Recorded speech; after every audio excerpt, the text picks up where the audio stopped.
Al-Fakir perlu mengingatkan kepada panjenengan semua. Saya ingin mengingatkan pertama dengan satu hadis.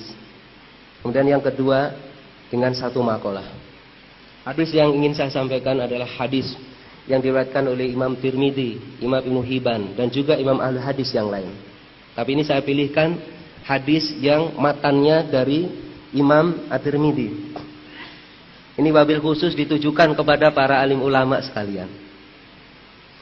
Nabi kita Nabi Muhammad sallallahu alaihi wasallam pernah bersabda, "Ta'awadzu billahi min jubil husni."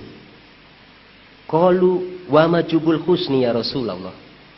Qala wadin fi jahannam. Nabi menyatakan, "Ta'awadzu billahi min jubil husni." Minta perlindunganlah kalian kepada Allah dari itu jubul husni. Dan para sahabat bertanya, qalu wa ma jubul husni ya Rasulullah? Ya Rasul, apa yang Anda maksud dengan jubul husni? Qala wadin fi jahannam. Jubul husni itu adalah sebuah lembah yang ada di neraka jahanam. Ta'awatu minhu jahannam kula yaum arba'ami'ah marotan. Yang neraka jahanam sendiri ta'awud kepada Allah Subhanahu wa taala sehari 400 kali. Ini gila nih tempat. Neraka jahanam saja sampai ta'awud. Ini lembah yang ada di neraka. Neraka jahanam sendiri sampai mohon ampun pada Allah atas dahsyatnya ini tempat. Dan para sahabat penasaran, qalu wa man yadkhuluhu ya Rasulullah? Siapa yang akan masuk ke jubul husni itu? Qala u'idza lil qura al muraina bi a'malihim. Ini tempat disediakan bagi para pembaca Al-Qur'an yang riya, yang pamer.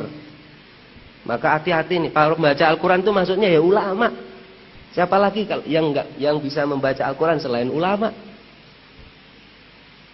Kemudian beliau melanjutkan, "Inna min abghadil qura ilallahi alladzina yazurunal umara." Dan para pembaca Al-Quran yang paling dibenci oleh Allah Subhanahu wa taala adalah para pembaca Al-Quran yang doyan, yang suka mengunjungi itu para penguasa. Kalau dia mengunjungi penguasa dinasihati, maka dia dapat mati syahid. Sayyidus syuhada khamsatun wa rajulun qama ala imamin jairin fanasahahu faqatalahu.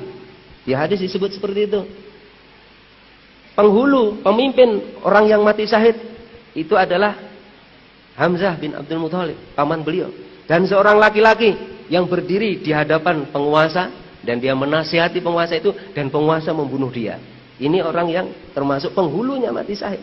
Tapi kalau ini ulamanya ngemis-ngemis, ngatok kepada para penguasa-penguasa fasik, penguasa zalim, bahkan kemudian mendukung kebijakan-kebijakan mereka yang mendolimi umat Islam, maka saya khawatirnya masuk di jubul husni. Dan yang kedua, yang terakhir karena waktu, para alim ulama, saya ingin sampaikan satu makalah. Yang makalah ini disebut dalam kitab Kifayatul Akhyar. Di dalam kitab Kifayatul Akhyar, pengarang kitab itu menyatakan begini, wal yahdar kulal hadri ayastaghfiru bilisanihi wa qalbihi musirun ala baqaihi ala zulmi wa juri wa adami iqamatil hududi wa baqaihi alal ghashi li ra'iyati fayubawa'u bi ghadabin minallah. Berhati-hatilah dengan sepenuh kehati-hatian, kata beliau. Ada orang yang dia istighfar, suka membaca istighfar nih.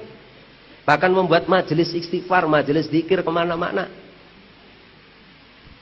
Dia istighfar dengan lisan dan hatinya. Musirun, tetapi dia tetap musirun ala baqaihi ala zulmi wa juri. Dia tetap melakukan kedoliman dan dosa. Di antara kedoliman dan dosa adalah dia tidak mau menegakkan syariat Islam. Tidak mau menegakkan khilafah al-Islamiyah. Wa adami iqamatil hududi, dan dia tidak mau menegakkan hududnya Allah Subhanahu wa taala, dan tetap dia menipu rakyatnya. Maka para alim yang dimuliakan oleh Allah, orang yang istighfar seperti itu kagak dapat ampunan. Mestinya kalau orang istighfar dapat ampunan. Tapi ini ada istighfar justru yang menjadikan orang yang istighfar itu dapat dosa. Bahkan disebutkan fayubawa ubi godobin minallah, maka telah disediakan kemurkaan Allah bagi orang yang istighfar seperti itu. Mengapa bisa? Fa inna sifatul Yahudi. Karena apa? Itu adalah sifatnya orang Yahudi. Waqad zamahumullah lidzalika li'annahu na'u istihza'in. Itu hati-hati. Allah Subhanahu wa taala telah mencela orang yang istighfar seperti itu. Karena apa? Istighfar seperti itu adalah bentuk mengolok-olok Allah.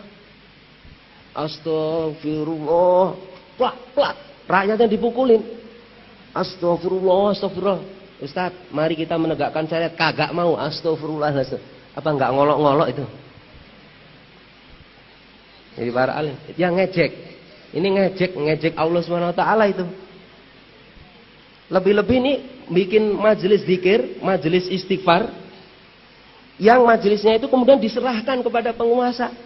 Wah, itu lebih dosa lagi. Untuk mendukung mereka. Na'udzubillahi min dzalik. Tapi kalau majelis zikirnya, majelis taklimnya sering istighfar, kemudian majelis taklimnya itu didorong untuk bersama-sama memperjuangkan tegaknya syariat dan khilafah, maka pahala melimpah yang akan didapatkan orang tersebut. Waqad sorahal ulama bi anna hadal istighfaro dzanbun, kata beliau. Para ulama sudah menegaskan bahwasanya istighfar seperti itu adalah dosa, para alim ulama yang dimuliakan. Akhirul kalam, Al-Fakir memohon maaf barangkali ada kata-kata saya yang kurang ajar atau mungkin kurang berkenan di hati para alim ulama sekalian. Tapi ini perlu saya sampaikan kepada panjenengan semua supaya hukum-hukum Allah Subhanahu wa taala ini segera tegak di muka bumi. Billahi taufiq wal hidayah wa ridha wal inayah. Wassalamualaikum warahmatullahi wabarakatuh.